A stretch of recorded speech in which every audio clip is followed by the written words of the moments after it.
everyone, it's Pam from Pam Rocks 50. I'm coming to join you today to talk about my favorite eyeshadow palettes of 2017. These are palettes that I've reached for time and again to achieve a variety of looks. I like to experiment with my eye looks. Eyeshadow is probably one of my favorite things to purchase, my favorite thing to play with. So my eyeshadow palettes are my most precious possessions. I have a bunch of them. I think I have about 17 palettes and several singles. So that's what I want to talk to you about today, are the palettes, my favorites in 2017. Now these aren't necessarily palettes that debuted in 2017, but they are palettes that I used most in 2017. So to start it out, I'm going to start with my very favorite palette of all time, and it's this Kat Von D Shade and Light Eye Palette. I would tell you the shade names, but they are so strange that I'm not sure I could pronounce them, so I won't even begin to try. But this is my favorite palette ever. Let me open it up. Now, what makes a favorite palette? Number one, it has a fantastic mirror, as you can see. That's always important. But the most important thing, of course, is the quality of the shadows, and the quality of these shadows is superb. They are very pigmented. You can really see the difference when you put them on your eye. There's a big variety of shades. They blend easily. They don't get patchy when you use the brush to move them around to blend out. So they're creamy, they're buildable, they're blendable. Also, there's such variety in this palette. Although it is a neutral palette, as you can see, just all shades of browns, and there's black and sort of a gray shade there. There's also a pop of color in this sort of a brick color right here. But they'll go with anything you happen to want to wear, from a simple t-shirt and jeans to date night with your husband. You can get a fantastic look with this. It's what I've got on my eyes today. I've used it totally for my eyes, including my brows, my liner. So everything I need I got in this palette right here. As you can see, I've hit pan on the lightest shades. This I use for my brows. This I often use as a base. This is also pretty. I never use this one as a base, even though it's considered a base. I've hit pan on this beautiful, they're all matte shades, but this has some sort of glow in it, but it is considered matte. So I love this shade. As you can see, this is your warm quad, this is your cooler quad, and this is like a neutral quad. Again, you cannot go wrong with this palette. If you don't have this, if you want to invest in a good quality eyeshadow palette, you cannot go wrong with this. I don't care who you are, because it'll go with everything, every skin tone. It is perfection. I also travel with this because, as I said, I can get an entire eye look without ever having to reach for anything else. So I travel with this a lot.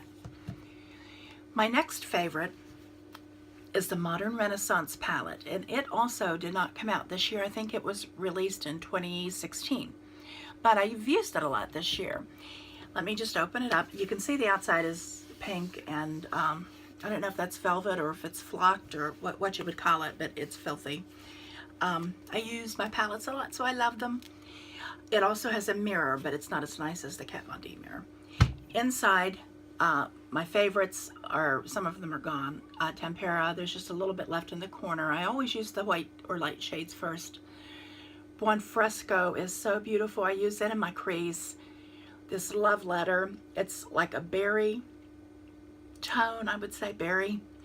I use it with a light fluffy brush, sometimes as a transition shade, or sometimes I mix it with Cypress Umber to make like a deep burgundy or cranberry color. Oh, it's so beautiful. I often use these shades. This is Raw Sienna and Burnt Orange in the as a transition shade. I use this one right here, which is warm taupe a lot as a transition. I often will deepen things up with a little bit of red ochre in the crease. Cypress umber is beautiful at the outer V to darken your look. There's no black in here, which is a drawback. But this cypress umber, it doesn't look as dark in the pan as what it really is. It's very dark and pigmented. Every single shade in here is pigmented but blendable. What I thought might be my favorite shade turned out to not be. It's, in my opinion, it's sort of a dud, is this Antique Bronze right here. It just, I don't know if it's the tone of it. It doesn't look good on me. I can't get it to look good on me. Maybe I just haven't played around with it enough, because I have so many other palettes where I have a sort of a metallic bronze, and I can get one of those to work. But anyway, this is my least favorite in the whole shebang here. In the summertime, I often use this Venetian red right here as a pop of color on my cheeks after I've like self-tanned or bronzed, and you know, I'm looking all bronzy like I've been out in the sun. And I will get a very fluffy but small brush and put it right on the apples of my cheeks, and it really looks seriously like you've been out in the sun. That there's a slight flush that the sun will give you, or at least when I'm out in the sun, I get a little tinge of red. But it's very, very pretty like that. I don't have a red blush. I had watched a Wayne Goss video where he talked about how to get the most realistic looking sun-kissed look, and he suggested using a red blush. Well, didn't have any, but I did have this beautiful Venetian red. It also has two beautiful shimmery metallic type shades. I hardly ever use those. I have, they're pretty, they're very pretty, but I have very hooded eyes, crepey eyes, and I frequently will stick with mattes, so I love this. My next favorite palette, and it is new this year, is this gorgeous thing, the Jaclyn Hill x Morphe palette. As you can see, it has everything you would ever want in a palette, a warm palette. There are no cool tones here. And there's another thing there's not, by the way, is a matte cream or nude or bone. These have some shimmer in them, but that's my only criticism of this palette. It is simply beautiful. I often will use these in the transition area, the shade right above my crease. I often will use this shade here, Sissy, patent it on my lid with a flat brush, even though I just said I don't typically like shimmery shades. This does not, for some reason, accentuate my crepiness. So I love this shade right here. I love this shade right here to deepen up the outer V.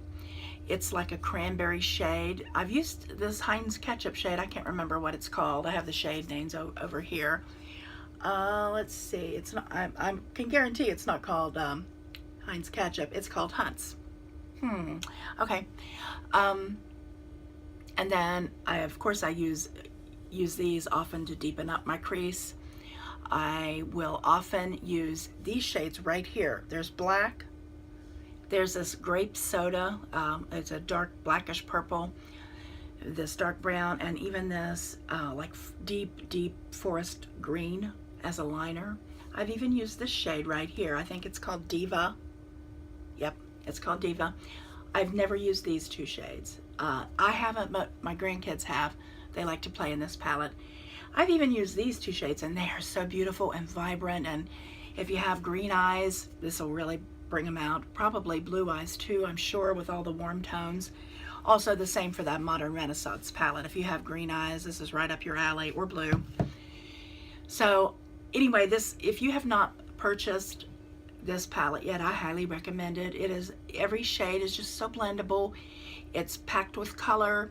It's just what it looks like in the pan. I like this shade right here, Obsessed. This one right here, Smoky But Natural, SBN, I think it's called. I love it. So this is fabulous. And this is, although my other palettes are high-end, this is more a drugstore, because this is, I think it's $38 for this palette, and look at all the shades you get. It's a whopper. You can pick it up at Ulta, I think. Or maybe you can only order it at Ulta or on the Morphe website. But I do recommend this palette. It is beautiful. Now, I have two other shades that I'm proud to say I love again this year. These are palettes that I bought a long time ago, and they just got shoved aside in my quest for trying, you know, the next new thing that came out. I am very drawn to the new eyeshadow palettes. As I said, it's one of my favorite parts of makeup, and I just want to buy them all.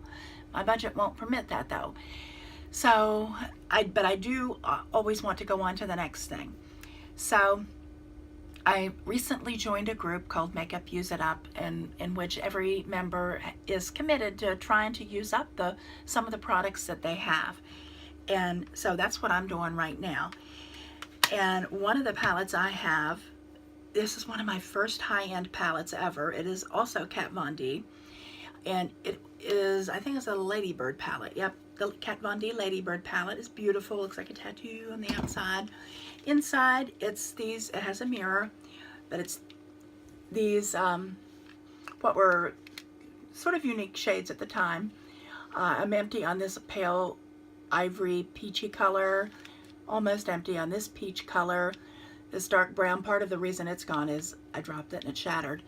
This warmish brown, I've just begun to hit pan on, and this cooler brown. This plum I use as a liner. I never use this. It is not a good color. Not good. Very patchy, but it's the only dud in the whole palette. This is even pretty good, even though, I mean, and it looks vibrant here of burnt orange. It goes on even more vibrant than this, but so I have used it, but you have to use it sparingly. But again, this is a great, great palette. You can't pick it up. It's no longer for sale, but I want to use it and love it and remember why I had to have it. I was so excited to get this thing in my hands. And another palette that I've been trying to use up this past year is the Soul Mattes, Pure Cosmetics Soul Mattes. I'm not sure if it's still available, probably not, because it's a couple years old. And as you can see, I'm all gone with that. I've hit pan on this. The two lighter pinks I will be close to hitting pan on. These two rose tones are very interchangeable. That's probably a flaw in my opinion. It's a fault of this palette. I mean, why not put a different shade? Because these are so very similar. Then there's this deep, deep burgundy shade that is beautifully pigmented. It's just looks just like that on your eye. You can build it up to that, or you can use it with a fluffier brush and get a softer look. This dark brown is very good and deepening up the outer V. Both of these are good as liners, and there's a warm transition shade too if you want to go with that look. So I've been loving and using this again. And in fact, I'm going to try to, I have an idea for a series of videos that I'm going to do, and it's called Forgotten Favorites.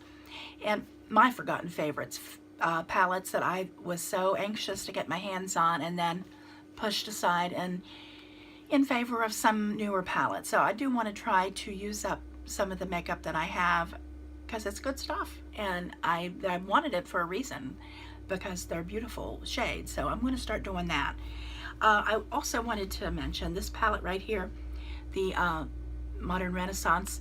Like I said, these are all high-end palettes, but this is duped a lot of times, and the most recent one is the Wet n Wild Rose in the Air. Now, the drugstores in my area don't have this yet, but you might find it at your drugstore. Rose in the Air is a dupe for this Modern Renaissance palette.